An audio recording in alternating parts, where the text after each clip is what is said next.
Hello everyone and welcome back to my vlog.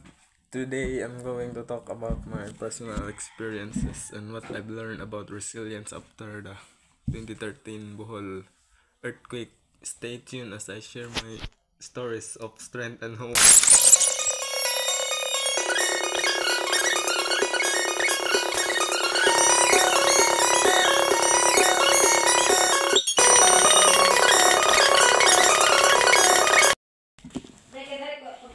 Sa paglinog, nadipo kami sa mong ginikanan niya.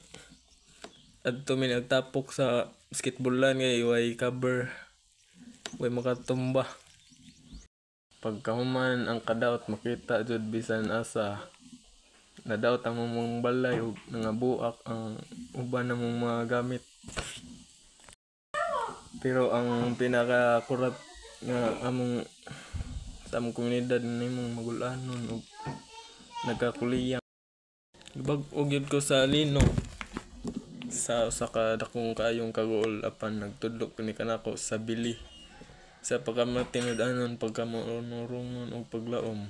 Nakita nako nga bisan pa sa grabeng kalisod aduna gyapoy kahayag ug kita makahimo og matahom nga butang bisan pa sa kadaot. Karon ang Bohol nag-uswag, mas lig-on na kami nga ug ang among komunidad mas nahiusa pa kay nahitabo kini nga kasinatian. Nag-umol kanako nga naghimo kanako nga mas maluluy-on, mapasalamaton ug lig-on ug nanginaot ko nga pinagi sa pagambit sa akong istorya. Makapadasig ko sa uban nga dili gyud mag-undang bisan unsa pang mga hagit nga nilabay sa kinabuhi sa atong agyanan.